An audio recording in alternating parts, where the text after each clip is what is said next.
Hola, ¿qué tal? Muy buenas tardes, ¿cómo están? Vamos a compartir nuevamente la palabra de Dios y quiero hablarte acerca de la historia de Felipe y el etíope que está en el libro de los Hechos, capítulo 8. Pero antes déjame decirte que como iglesia de Cristo necesitamos alcanzar las almas, pero para eso vamos a tener que romper con ciertos paradigmas dentro de la misma iglesia. En esta historia de Felipe y el eunuco, vamos a encontrar una historia donde tuvo que intervenir un ángel, un enviado de parte de Dios y el mismo Espíritu Santo. Para que esto se rompiera, ¿verdad? Fue necesario que interviniera tanto un evangelista y también un ángel, un enviado de parte de Dios y también el mismo Espíritu Santo. Quiero hablarte acerca de la iglesia incluyente, no la iglesia excluyente. ¿Cuánta gente llega a nuestras iglesias y llegan porque tienen una gran necesidad, pero a veces se van y salen igual o salen a veces hasta peor con muchas preguntas? ¿Por qué? Porque nadie se dio cuenta de su visita, nadie se dio cuenta que llegó una persona con una gran necesidad. Quiero hablarte acerca de la iglesia incluyente. Cuando hablamos acerca de la iglesia incluyente, estamos hablando de una iglesia que involucra sin distinción y sin discriminación. Cuando hablamos acerca de la iglesia, ¿verdad?, que excluye, es que la iglesia que excluye es aquella que deja fuera o rechaza a las personas. De eso vamos a estar hablando. Es una bendición nuevamente estar aquí. Dice la palabra de Dios en el libro de los Hechos, capítulo 8, 26. Felipe y el etíope. Y un ángel, ponga atención, aquí interviene un ángel y el mismo Espíritu Santo. Porque lo que va a acontecer, en verdad, hermano, que iba a partir, ¿verdad?, la historia de los verdaderos adoradores. Acuérdate que el Señor predicando con aquella mujer de Samaria, la mujer samaritana, ¿verdad?, el Señor le dijo que los verdaderos adoradores lo iban a adorar en espíritu y en verdad, hermano, y donde fuera. No iba a ser ni en el templo, no iba a ser ni en Samaria, no iba a ser ni en Jerusalén, sino donde hubiera un espíritu dispuesto. Y un ángel del Señor habló a Felipe diciendo: levántate y ve hacia el sur, por el camino que desciende de Jerusalén a Gaza, el cual es desierto. Entonces él se levantó y fue, y sucedió que un etíope, eunuco, fue un funcionario de Candace, reina de los etíopes, el cual estaba sobre todos sus tesoros y había venido a Jerusalén para adorar. Volvía sentado en su carro y leyendo al profeta Isaías, y el Espíritu dijo a Felipe: acércate y júntate a ese carro. Acudiendo Felipe le oyó que leía al profeta Isaías y dijo: ¿pero entiendes lo que lees? Él le dijo: ¿cómo podré si alguno no me enseñare? Y rogó a Felipe que subiese y se sentara con él. El pasaje de la escritura que leía era este: como oveja a la muerte fue llevado, y como cordero mudo delante del que lo trasquila, así no abrió su boca. En su humillación no se le hizo justicia, mas su generación, ¿quién la contará? Porque fue quitada de la tierra su vida. Respondiendo el eunuco dijo a Felipe: te ruego que me digas de quién dice el profeta esto, de sí mismo o de algún otro. Entonces Felipe, abriendo su boca y comenzando desde esta escritura, le anunció el evangelio de Jesús. Y yendo por el camino, llegaron a cierta agua, y dijo el eunuco: aquí hay agua, ¿qué impide? Pongan atención en esto, hijo. ¿Qué impide que yo sea bautizado? Felipe dijo: si crees de todo tu corazón, bien puedes. Y respondiendo dijo: creo que Jesucristo es el Hijo de Dios. Y mandó parar el carro, y descendieron ambos al agua, Felipe y el eunuco, y le bautizó. Cuando subieron del agua, el Espíritu del Señor arrebató a Felipe, y el eunuco no le vio más, y siguió gozoso su camino. Pero Felipe se encontró en Azoto, y pasando anunciaba el evangelio en todas las ciudades hasta que llegó a Cesarea. La palabra de Dios nos habla acerca de el eunuco, amén. El eunuco, primeramente, tenemos que saber que él venía de Etiopía. Y en Etiopía ya existía, ¿verdad?, ahora sí que ya se habían alcanzado las almas para la fe desde el tiempo del rey Salomón. Quiero que recuerden cuando el rey Salomón, ¿verdad?, se enamora de aquella bella mujer, de aquella bella reina que lo visitó de las costas de Saba y Seba. ¿De dónde eran las costas de Saba y Seba? Eran de Etiopía. Acuérdate, o les recuerdo que aquella mujer vino para escuchar la sabiduría de Salomón, pero dice que ni aún, ¿verdad? Todo lo que se dijo de Salomón se comparaba a lo que ahora ella estaba viendo. Dice que ella vino con un gran equipo trayendo muchas donaciones para el templo, pero que iba a construir Salomón. Y ahí la escritura nos dice que ellos, bueno, se enamoran en el libro de los Cantares, se enamoran y hay una gran descendencia hasta el día de hoy en Etiopía de hebreos africanos, y hasta el día de hoy siguen adorando. Hace unos años, unos amigos pastores estuvieron en Etiopía y me enseñaron fotografías, videos del gran avivamiento que hay allá en Etiopía, como consecuencia, ¿verdad?, de esta relación entre Salomón, el rey Salomón, y la reina de Sabá de Etiopía. Pero no todos realmente conocían, ¿verdad?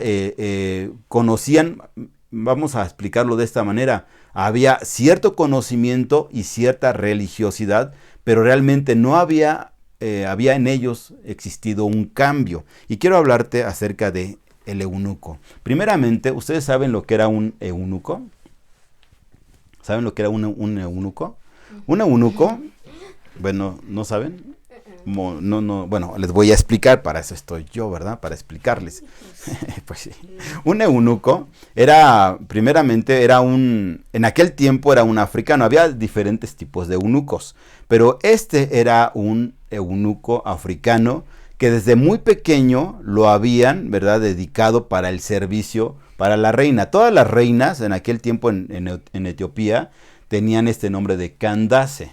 Todas las reinas, no era que fuera su nombre exclusivo la reina Candace, sino que dice la palabra de Dios que esta era la reina Candace y así eran todos los nombres de las reinas. Este hombre, este eunuco, le servía a la reina de sus bienes, era un funcionario.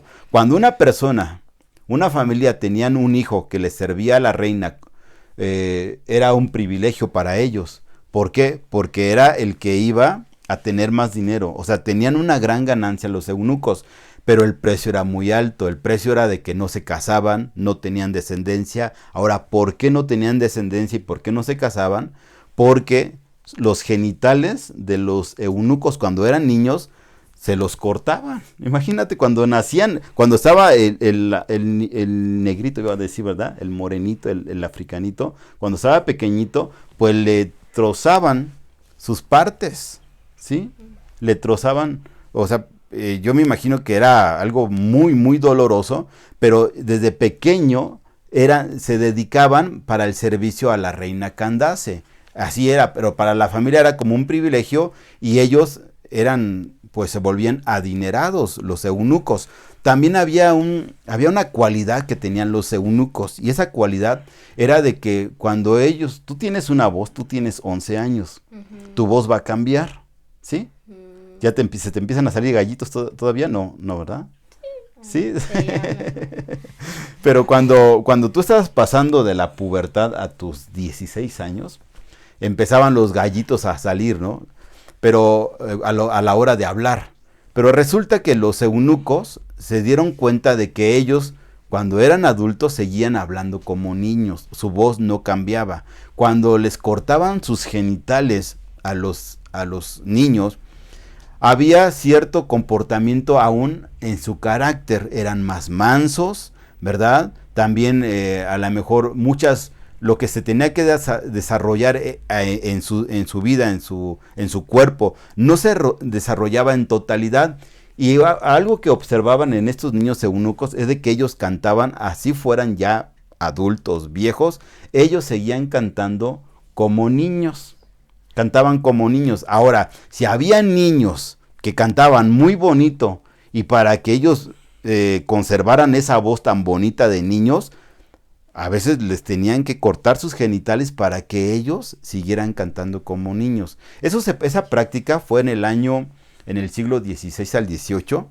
Muchos niños o muchos padres que veían que sus hijos cantaban muy bonito, ellos empezaron a descubrir que si les cortaban los testículos a los niños podían seguir creciendo y no perdían su voz.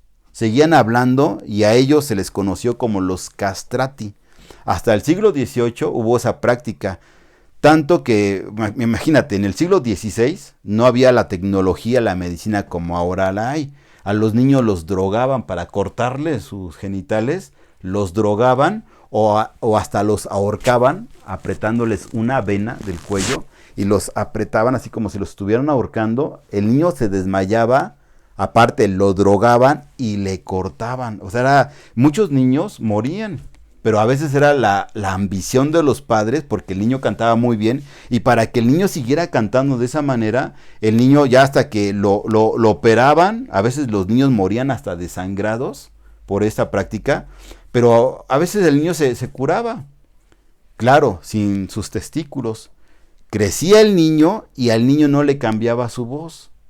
El niño no se desarrollaba su cuerpo totalmente como se tenía que haber desarrollado, porque algo era interrumpido en el niño, pero el niño seguía cantando, y eran niños que se hacían famosos, se hacían millonarios por la práctica esta de que se hacían eunucos, que a ellos los conocían en el siglo XVI al XVIII, los conocían sobre todo en Italia como los castrati. Hasta el día de hoy hay canciones que tú puedes escuchar que están un tipo ópera, ¿no?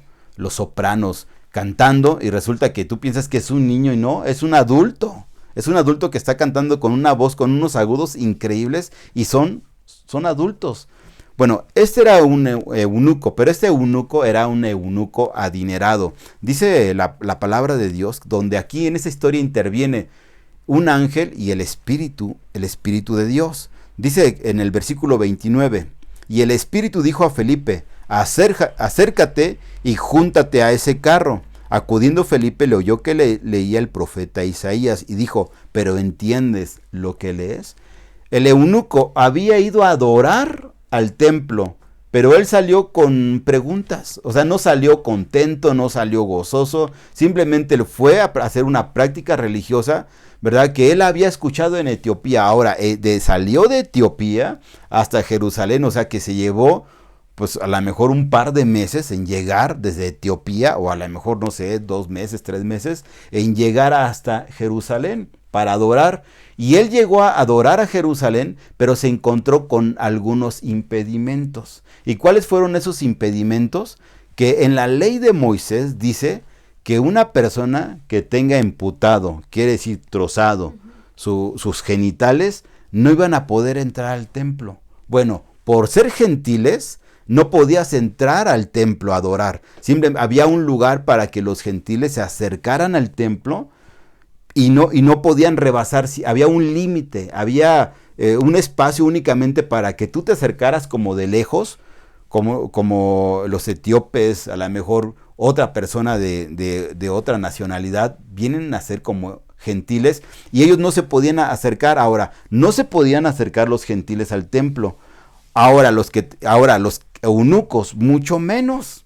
Los eunucos no tenían alguna esperanza de entrar ante la presencia de Dios. No podían llegar, no podían adorar plenamente en el templo. Únicamente llegaron de lejos y ahí lo único que hizo el eunuco fue comprar una copia del rollo de Isaías. Era como un pergamino que él compró, como diciendo, bueno, acuérdense que los judíos son buenos para las ventas, y ahí en el templo vendían los pergaminos, ¿verdad? Donde había los libros de los profetas. Y el eunuco, ahora, los pergaminos eran muy caros. O sea, no era como comprar ahora nosotros una Biblia. Los pergaminos eran muy caros. ¿Por qué? Porque cuando el copista, ¿verdad?, empezaba a escribir de otro original, empezaba en aquellos rollos de piel, empezaban a escribir, no nada más era un copista, sino eran hasta 4 personas que intervenían. Primeramente eran gente muy estudiada, gente muy preparada, dedicada al 100% a copiar, ¿verdad?, los libros originales de los profetas. Dicen que ellos, primeramente cuando estaban los copistas, que intervenían 3 o 4, primero ellos estaban leyendo el libro de Isaías y ellos contaban por letras. Vamos a contar las primeras 70 letras y empezaban ellos 1, 2, 3 y contaban las letras. No leían, únicamente contaban las letras y ellos marcaban, ¿verdad? Hasta aquí vamos a escribir, y ellos empezaban ahora sí que a dictarle las letras. Haz de cuenta como el Aleph, Bet, ¿qué más sigue? o el Gimel, ellos empezaban a dictar las palabras, ¿sí? Y el otro empezaba únicamente a escribir las letras. Al final las contaban. A ver, vamos a contar. ¿Cuántas quedamos? 70. Y contaban las 70. Y ya después de que tenían escrito todo, ahora sí que por letra, ahora sí ya leían el párrafo. Lo leían del original a la copia. Entonces era un trabajo arduo. Y después, cuando terminaba esto, otra vez volvían a decir, vamos a leer, vamos a escribir otras 100 letras. Y empezaban nuevamente con su Aleph, Bet, Gimel, Dalet, y empezaban ellos a dar los dictados de las letras, y resulta que nuevamente hasta el final volvían a leer el párrafo. Si uno se equivocaba en alguna letra, no lo borraban, simplemente esa copia era destruida. Y otra cosa importante de los copistas, cuando llegaban a la palabra o donde las letras donde se encontraba el nombre de Dios, estaban escribiendo lo que decía Isaías, pero cuando encontraban la palabra o el nombre de Dios, ellos tenían que irse a lavar las manos, porque el nombre que seguía para escribir era el nombre de Dios, ¿sí? Elohim, o el nombre de Dios, ¿no? Entonces ellos tenían una reverencia a los copistas, que cuando ellos encontraban en los pergaminos el nombre de Dios, lo que ellos tenían que hacer era lavarse las manos, porque, o sea, era simplemente para escribir Dios. Tú puedes ahorita escribir, vamos a escribir Dios, pero era una reverencia total, que ellos se lavaban las manos, se las lavaban bien. ¿Por qué? Porque iban a escribir el nombre de Dios. El otro le escribía, haz de cuenta, el Job, el Yei, el Bad, el Hei, que era el nombre de Dios. Ellos mostraban una reverencia y se lavaban las manos y volvían. Ahora, dicen, y este eunuco salió con un rollo. Aquí yo no conseguí un rollo del pergamino, pero más o menos sacamos una copia, a ver si lo alcanzan a ver. ¿Sí se alcanza a ver? Una copia de los manuscritos del libro de Isaías, donde nos habla acerca de Isaías 53. Este es una copia de un pergamino, más bien va así, no va así. Ese fue un pergamino, es una copia de un pergamino que se encontró donde está el Mar Muerto. Dicen, hermano, que unos que cuidaban cabras, ¿cómo se les dice? Unos pastores que cuidaban unas cabras allá por el Mar Muerto, una cabra no la encontraban. Y resulta que ellos llegaron a un lugar donde había cuevas y andaban buscando la cabra. Y en la cueva empezaron a aventar piedras. Y haz de cuenta que en las cuevas se oía pa, pa, pa, de las piedras, a ver si la cabra hacía alguna señal de vida. Y resulta que uno de esos jovencitos agarra una piedra, y cuando la avienta, haz de cuenta que cayó en una cazuela. Se oyó el golpe de la piedra hacia la cazuela como una piñata, ¿no? Se rompió la piñata. Y ellos dijeron, le pegamos a una jarra. Ellos inmediatamente pensaron en oro. Y ellos bajaron, con mucho cuidado bajaron a aquella cueva, y resulta que no encontraron oro. Lo único que encontraron fue unas vasijas vacías, y al lado había un pergamino, un rollo. Lo que es esto, encontraron, era el libro de Isaías, pero era un rollo de piel, y que ya tenía años. Eso fue en el año 1946. O sea, no tiene mucho tiempo, o sea, no es de hace 1000 años, sino que fue en el año 1946 cuando encontraron en unas cuevas del Mar Muerto, encontraron lo que es esto, ¿verdad? El libro o el pergamino, el rollo de Isaías. Lo primero que ellos pensaron fue, ¿esto para qué sirve? Es de piel. ¿Y qué crees que hicieron? No la tiraron, sino que la llevaron con un hombre que hacía sandalias, para que esa piel la hiciera en tiritas. ¿Sabes lo que valía en el año 1946 el pergamino del libro de Isaías? ¿Sabes cuánto valía? Valía una fortuna. Y ellos se lo fueron a ofrecer a un carpintero, se la fueron a ofrecer al de los guaraches, y el de los guaraches dijo, no me interesa ese cuero, ya está muy viejo, no me interesa. Cuando era una fortuna lo que ellos habían encontrado. Total, un hombre que vendía antigüedades Él fue el que le interesó. Y ya después la historia dice que muchos se interesaron por andar buscando en las cuevas y encontraron no nada más uno, sino varios rollos del mismo libro de Isaías y encontraron prácticamente toda una riqueza literal de las Sagradas Escrituras. Lo que ahora antes se conocía como la Biblia, que un día se dictó, se copió, ahora encontraron, tal vez no fueron los originales, pero fueron copias, ¿verdad? Que tenían miles de años que tenían escondidas ahí, y se encontraron, hermano, muchos tratados, la mayoría de los libros antiguos de la Biblia fueron encontrados, algo maravilloso. Entonces el eunuco venía él leyendo el libro de Isaías, y dice la palabra de Dios en el versículo 34, respondiendo el eunuco dijo a Felipe, te ruego que me digas de quién dice el profeta esto, de sí mismo o de algún otro. Felipe, el evangelista, él se encontraba en Samaria predicando la palabra de Dios. Dice en el versículo 1, dice, un ángel del Señor habló a Felipe diciendo, levántate y ve hacia el sur por el camino que desciende de Jerusalén a Gaza, el cual es desierto. Entonces él se levantó y fue, y sucedió que un etíope eunuco, funcionario de Candace, reina de los etíopes, el cual estaba sobre todos sus tesoros, había venido a Jerusalén para adorar. Dice la palabra de Dios que para Dios es muy importante, fíjate esto, para Dios es muy importante una sola persona. Se dice que Felipe estaba en Samaria y había un gran avivamiento. ¿Y dónde tú piensas que puede ser más efectivo un pastor? ¿Donde hay 1000 personas o donde hay una persona? ¿Dónde puede ser más efectivo un pastor? ¿Donde hay 1000 o donde hay una? ¿Donde hay 1000 convertidas o una sin convertir? Una sin convertir. Entonces el mismo Espíritu Santo y un ángel enviado de parte de Dios le dijo a Felipe, deja esas 1000 personas o deja esas 100 o el número, deja ese gran número de personas convertidas y quiero que vengan con esta persona que es muy importante que él escuche la palabra.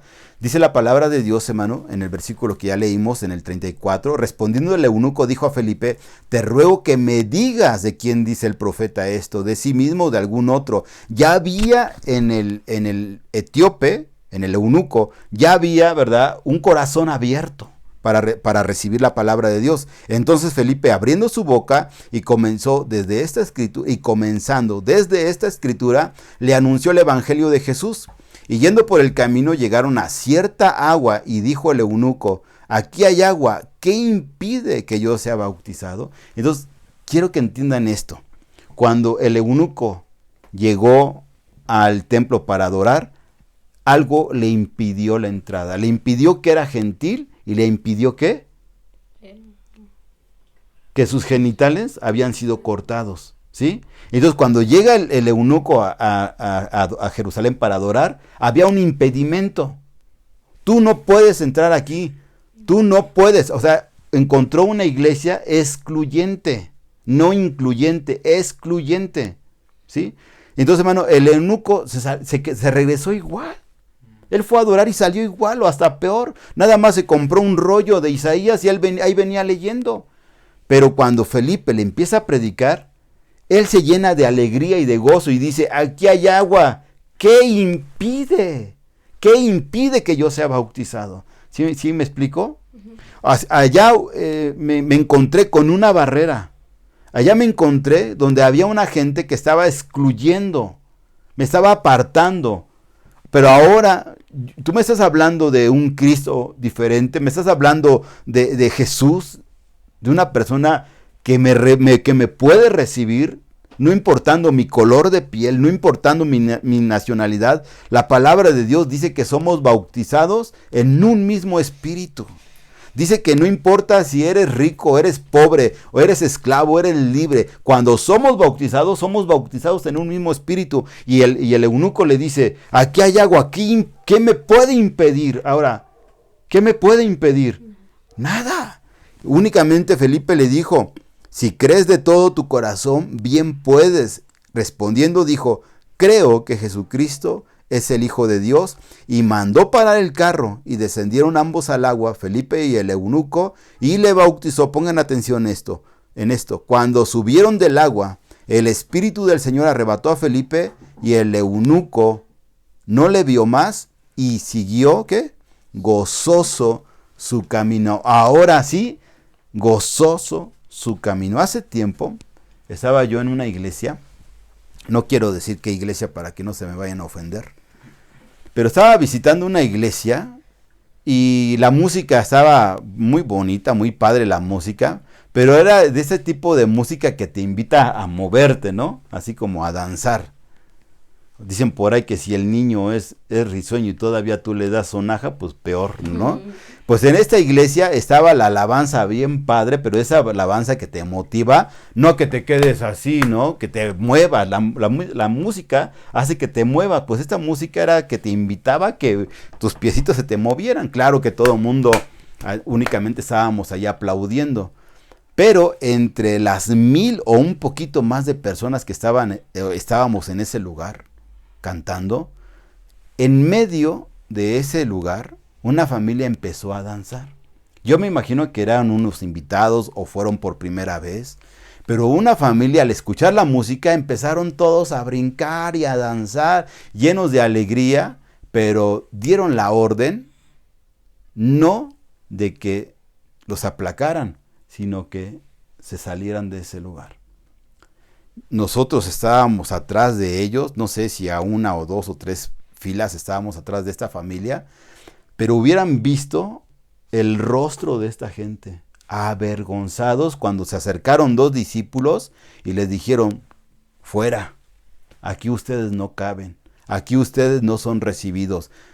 Los corrieron de la iglesia. Ellos estaban pero brinque y brinque, dance y dance, y que llegan 2, 3 ujieres, y pues ellos recibiendo órdenes, y les dijeron a la familia: ¿saben qué? Aquí no pueden estar, háganos el favor de retirarse. Pero hubieran visto el rostro de vergüenza de esa familia. Se salieron con la cabeza agachada, se salieron avergonzados. Yo creo que en su vida habían sido tan avergonzados. Y fue obvio, todo mundo vio esa escena, porque era el grupito que estaba danzando, ¿verdad? Y los ujieres y a mí lo que realmente me chocó mucho fue que los ujieres que les pidieron que se salieran, así mira, hasta acomodándose la corbata, dándose unos, ¿cómo se dice? Unos cuadros de grandeza, pero fue una tristeza, la verdad. Fue una tristeza. Yo tenía ganas de salir corriendo y pedirles perdón a esa familia. La verdad, hasta el día de hoy no entiendo por qué no lo hice, pero tenía ganas de salir con ellos diciéndoles: ¿saben qué? Disculpen este momento, les pido perdón.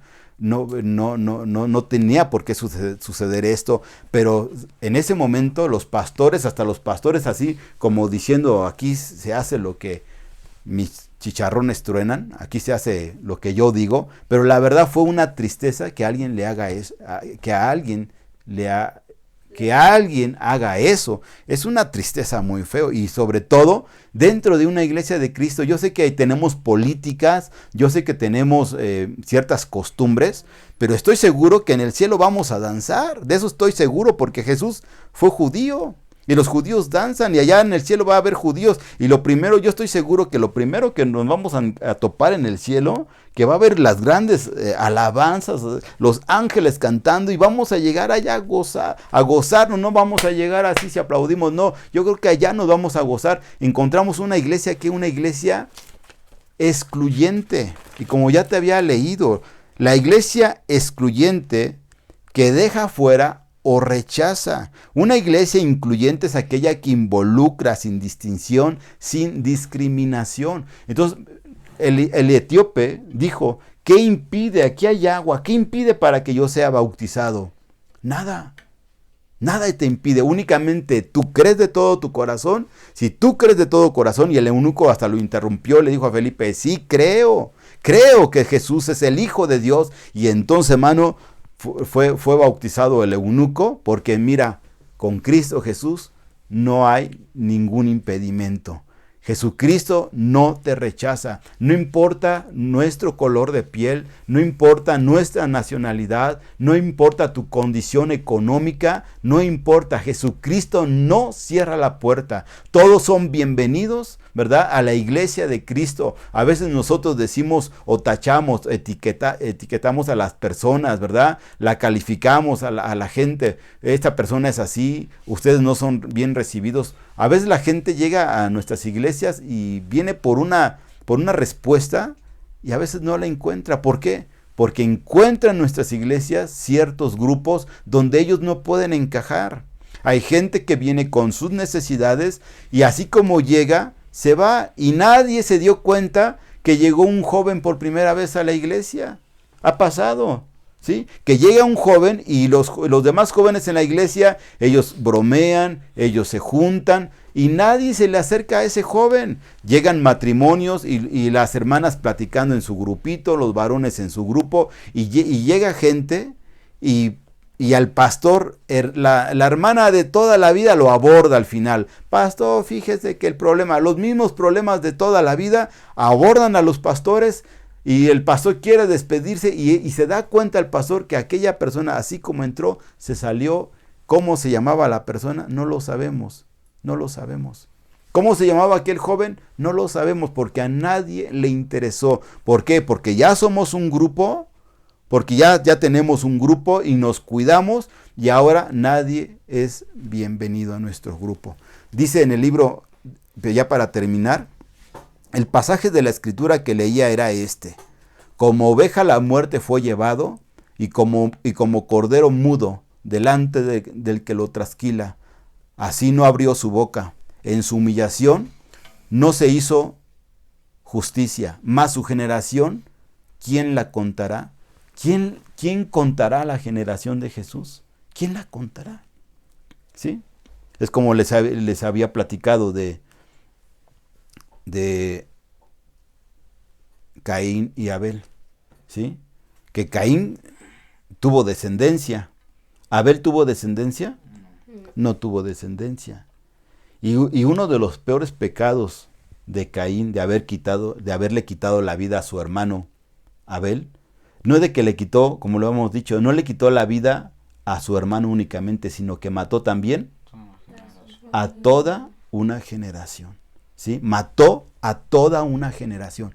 Su pecado de Caín no fue de que nada más mató a su hermano, sino que mató a toda una generación de adoradores. De adoradores. Por eso la palabra de Dios también aquí nos dice, en su humillación no se le hizo justicia, más su generación, ¿quién la contará? ¿Quién contará su generación? ¿Sabes quién es la generación?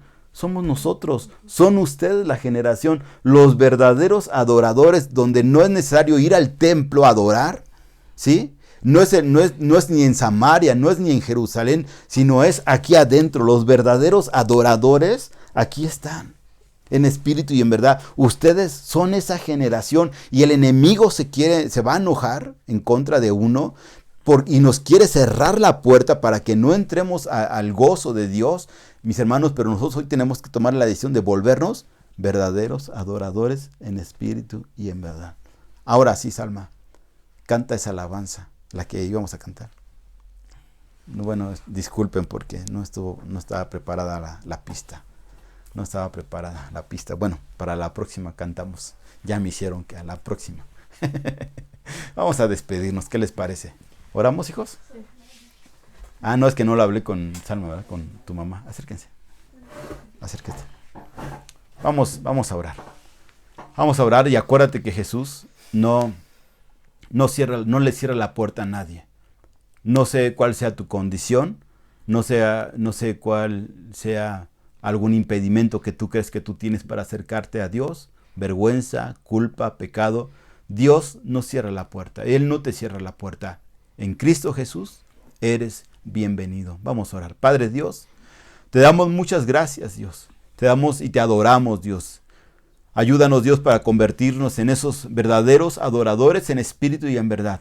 Yo te pido, Dios mío, que tú bendigas a mis hijos, Dios, donde ellos se vuelvan realmente adoradores tuyos. Pon temor en sus almas, pon temor en sus corazones, que ellos no se aparten nunca de tus caminos, Dios. Vendrán luchas, vendrán pruebas, Dios, pero yo sé que tú siempre estarás con ellos. Tú los vas a bendecir, los vas a fortalecer, Dios. Vas a guardar siempre, Dios mío, la vida de mis hijos, Dios, la vida de Yair, la vida de Salma, la vida de Eduardo, la vida de Gadiel, de mi esposa, de mi familia. Señor mío, bendecimos en este momento, Dios, a toda la iglesia en general. Levántanos, Dios, cada día más, Dios, que no nos enfriemos en medio de esto que estamos pasando, sino que al contrario, Dios mío, te adoremos en espíritu y en verdad. Te damos a ti, Dios mío, la gloria, la honra y la alabanza. Y gracias, Dios, porque tú has sido bueno con nosotros. Te damos muchas gracias, Jesús. Amén y amén. Despídanse, chicos. Dios les bendiga.